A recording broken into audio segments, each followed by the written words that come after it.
नमस्कार विद्यार्थी मित्रांनो, टी 2025चा तुम्ही जर फॉर्म भरला असेल तर एक छोटासा मुद्दा जो विद्यार्थ्यांनी आमच्यापर्यंत पोहोचवला की सर फॉर्म भरताना SC-BCचं आरक्षण तर लागू आहे पण टिकेल का? मी फॉर्म भरताना SC-BC मधून भरू का?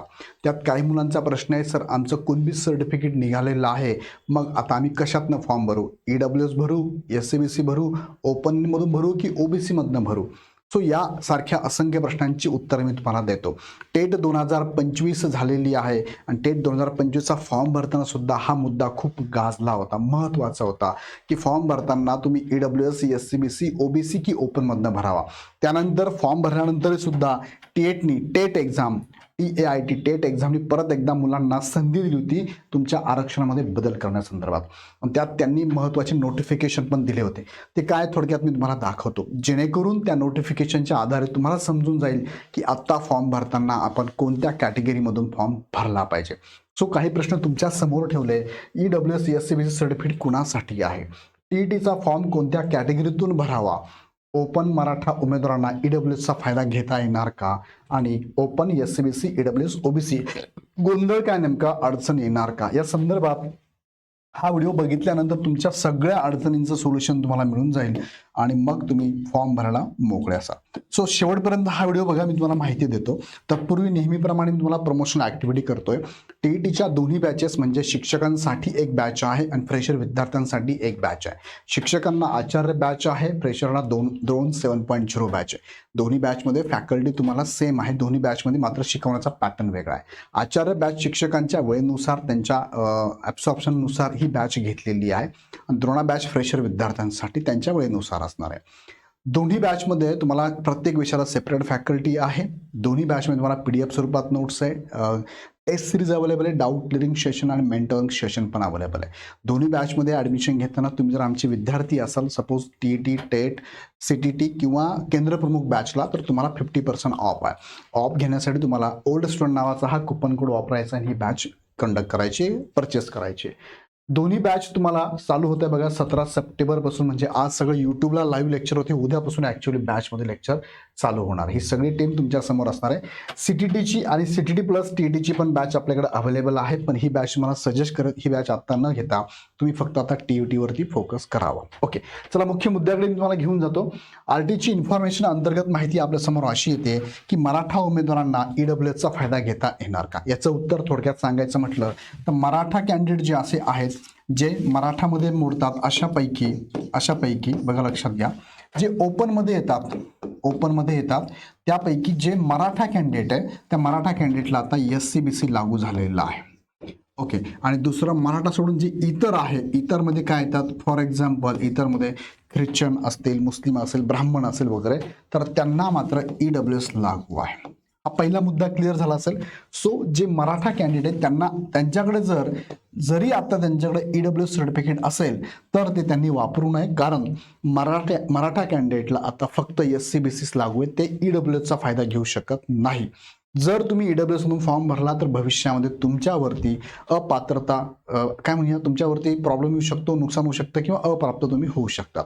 सो इतरांनी सुद्धा SC-BC मध्ये जाता कामा नये, त्यांनी EWS तुम्हाला आहे तर EWS मधूनच फॉर्म भरायला हवा. पहिला मुद्दा. दुसरा मुद्दा, दोन्ही सर्टिफिकेट किंवा दोन्ही तुम्हाला जात प्रमाणपत्र काढायचे असेल तर यांचे निकष आहे. पहिला निकष यामध्ये आहे, तुमचं 8 लाखाच्या आत उत्पन्न लागतं. 8 लाख किंवा कमी उत्पन्न असेल, उत्पन्नाच्या दाखल्यावरतीच तुम्हाला दोन्ही सर्टिफिकेट मिळतात.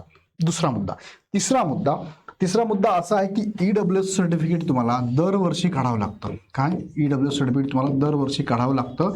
याला NCLची गरज नाही, मात्र SC-BC सर्टिफिकेट तुम्हाला एकदाच काढावं लागतं आणि एकदाच काढल्यानंतर तुम्हाला दरवर्षी मात्र किंवा NCLची गरज आहे. NCLची व्हॅलिडिटी कधी 1 वर्ष, कधी 2 वर्ष, कधी 3 वर्ष असते. सो एकदाच काढल्यानंतर तुम्हाला फक्त NCL अपडेट करायचं आहे. EWS मात्र दरवर्षी काढावं लागतं. सर्टिफिकेट जे आहे ना, हे EWS सर्टिफिकेट हे कधीपर्यंत व्हॅलिड असतं तर मार्च महिन्याच्या एंडपर्यंत. म्हणजेच 31 मार्चपर्यंत व्हॅलिड असतं. 1 वर्ष ज्याची व्हॅलिडिटी असते, 1 वर्षापेक्षा जास्त व्हॅलिडिटी नसते. सो तुमच्याकडे असणारं सर्टिफिकेट चेक करून घ्या. तुम्ही जर SCBC मराठा असेल तर SCBC पाहिजे तुमच्याकडे, आणि SCBC तुमच्याकडे सर्टिफिकेट असेल तर SCBC सर्टिफिकेट जुनं नसावं. आत्ता नवीन जेव्हा लागू झालं म्हणजे 2019-21च्या दरम्यान जे लागू झालं ते चालणार नाही. आत्ताचं नवीन पद्धती 2024 मध्ये लागू झालंय, त्याच्या अगेन्स्टच तुमचं SCBC सर्टिफिकेट पाहिजे. दुसरा मुद्दा, SCBC ला NCL लागतं. आता काही जणांचे सर्टिफिकेट SCBC विथ NCL आहे, विथ NCL आहे, आणि काही जणांचे SCBC वेगळा आहे आणि NCL वेगळा आहे. दोघंही चालेल, काही प्रॉब्लेम नाही. दोघांच्या बाबतीतचे GR माझ्याकडे अवेलेबल आहे, काही काळजी करू नका. ओके, आता हे सगळं तुम्हाला समजलं असेल तर आता मुद्दा परतो येतो की मराठांना EWS लागत नाही, चालणार नाही. ओके, या संदर्भातले काही RTIचे तुम्हाला RTI दाखवतो बघा. 3/4/2024 ला टाकलेला हा RTI आहे. यामध्ये मिळालेली माहिती तुमच्या समोर आहे. त्यात काय सांगितलंय त्यातला महत्त्वाचा मुद्दा तुम्हाला सांगतो बघा.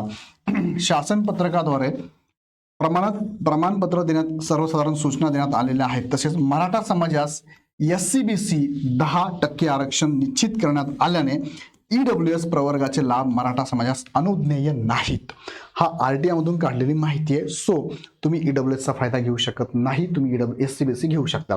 आता कोणी म्हणेल सर आमच्याकडे SCBC नाही EWS आहे, मग असं जर असेल तर बघा, आता हा व्हिडिओ बघितल्यानंतर काहींचा प्रश्न असेल, सर मी ते SCBC मध्ये मोडतो, मान्य आहे, पण माझ्याकडे SCBC सर्टिफिकेट नाही, EWSचं आहे माझ्याकडे, SCBCचं नाही आहे. मग अशा वेळेस तुम्हाला सर मग मी घेऊन टाकतो ना EWS, नाही चालणार. बघा, भविष्यात अडचणी म्हणून तुम्हाला सांगतोय. आता भविष्यात अडचण येईल 99%, 1% इकडे तिकडे काही झालं तर माहित नाही मला, पण मी तुम्हाला सांगतो GR माझ्याकडे अवेलेबल आहे, हे नोटिफिकेशन अवेलेबल. तुम्हाला पुढचं नोटिफिकेशन दाखवतो ना. टेट 2022च्या अगेन्स्ट दुसरा टप्पा झाला होता 10 मार्च 2025 ला. त्यात सुद्धा या शिक्षक भरतीमध्ये सुद्धा त्यांनी मेन्शन केलंय की तुम्हाला EWS चालणार नाही, तुम्ही अपात्र होऊ शकता. त्यांनी सांगितले, दाखवतो मी तुम्हाला पुढे. पण इथे तुम्हाला सांगतो सोल्युशन, सर मी SCBC मोडतो पण EWS सर्टिफिकेट माझ्याकडे आहे, तर अशा वेळेस मी काय करू? मग तुम्ही EWSचं आरक्षण न घेता तुम्ही डायरेक्टली ओपन मधनं जायला हवं. आणि जर तुम्हाला SCBC येत्या काही दिवसात म्हणजेच 3 ऑक्टोबरपर्यंत मिळत असेल तर चौकशी करा, मिळत असेल तर SCBC मधून तुम्ही फॉर्म भरा. फायदा काय होणार? तुम्ही कॅटेगरीमधनं फॉर्म भरला तर फायदा असा आहे की पात्रतेबद्दल बघा, पात्रतेबद्दल, दुसरं वयाबद्दल, आणि तिसरं फी बद्दल तुम्हाला काय इथे सवलत असणार आहे. पात्रतेबद्दल काय, तुम्हाला TET पास व्हायला 55% लागतील. वय काय, तुम्हाला 43 वर्षापर्यंत इथे सूट आहे, आणि फी तुम्हाला ओपन पेक्षा कमी असणार आहे, लक्षात घ्या. हा फायदा तुम्ही कॅटेगरीमधनं घेऊ शकता. मेजर फायदा कुठे तुम्हाला इथे असणार आहे. तसं याच्यावर तुम्ही मला सांगितलं मी 90%च घ्या तुम्ही मार्क, लक्षात घ्या. दुसरं काय, कॅटेगरीतून घेतलं तर तुमची पुढची म्हणजे TET तुम्ही जर कॅटेगरीमधनं गेलात, TET तुम्ही कॅटेगरीमधनं गेला तर तुम्हाला पुढे जाऊन भविष्यात टेटचा सुद्धा फायदा घेऊ शकता कॅटेगरीमधनं. नो डाऊट टेटला तुम्हाला कॅटेगरी बदलता येते, पण लक्षात घ्या की तुम्हाला टेटची एक्झाम देताना सुद्धा मग SCBC काढणं गरजेचं राहील. टेटला तुम्ही कॅटेगरी बदलू शकता, काही प्रॉब्लेम नाही, लक्षात घ्या. पण इथे पात्रतेमध्ये असंही तुमचा असा हा काय म्हणजे आपण नॉर्मल बेनिफिट आहे, फार हायर नाही आहे असं मला म्हणायचं आहे. कारण इथे तुम्ही 90 मार्क असे तुम्हाला पाडावेच लागणार, पाडायची म्हणजे आपल्याला, तर फायदा होणार आहे. ओके, हा मुद्दा क्लिअर झाला, पुढे घेऊन जातो. टेट 2025चं नोटिफिकेशन बघा. ह्या नोटिफिकेशनमध्ये सांगितलं आहे की SCBC GR नुसार लागू झालेला आहे. GR कधी आला आहे तर 27 फेब्रुवारी 2024चा GR आहे, आणि ह्या GR नुसार त्यांनी सांगितलंय बघा, खुला अथवा आर्थिकदृष्ट्या दुर्बल घटक म्हणजे EWS यांतून स्वप्रमाणपत्र सादर केलेल्या उमेदवारांना सामाजिक व शैक्षणिक दृष्ट्या मागास प्रवर्गी म्हणजे SCBC आरक्षणाचा लाभ घ्यावयाचा असल्यास त्याबाबतचा योग्य तो बदल करणे आवश्यक राहील. म्हणजे याच्या अगोदर जो टेटचा फॉर्म भरला होता विद्यार्थ्यांनी, त्यावेळेस SCBC लागू नव्हतं, त्यावेळेस विद्यार्थ्यांनी EWS मधून भरला होता. SCBC लागू झाला तेव्हा दुसरा टप्पा आला शिक्षक भरतीचा, तेव्हा त्यांनी स्पेशल नोटीस काढली होती की तुम्ही तुमच्या कॅटेगरीनुसार बदल करून घ्या, EWS मधून जाता येत नाही. जर तुम्ही EWS मधून गेलास तर काय होऊ शकतं त्यांनी सांगितलंय. पुढचा मुद्दा बघा, 16 नंबरचा आहे. EWS टू SCBC चूक झाल्यास अपात्र व्हाल, काळजी घ्या. त्यांनी सांगितलंय, काय सांगितलंय की तुम्हाला SCBC प्रवर्गात मोडणाऱ्या उमेदवारांना पूर्वी देय असलेला EWS या प्रवर्गाचा लाभ यापुढे अनुज्ञेय नाही.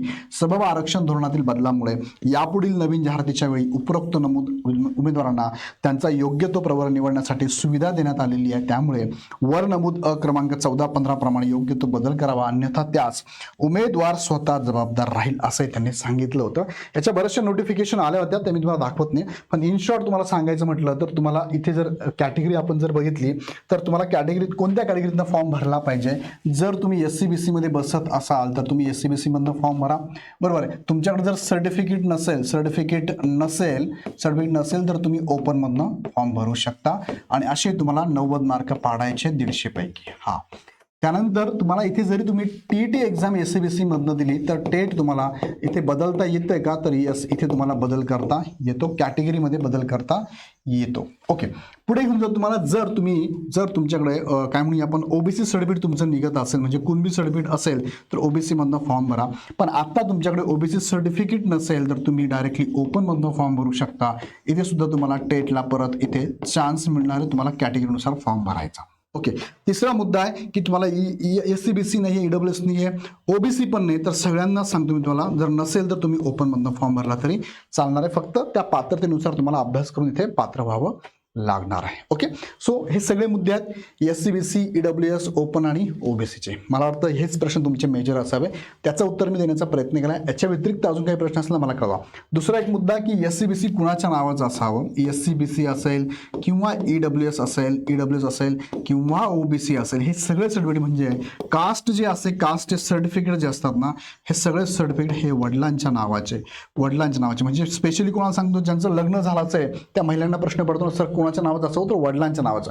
नो डाऊट तुमच्याच नावाचं असतं. उदाहरणार्थ माझं नाव आहे ABC.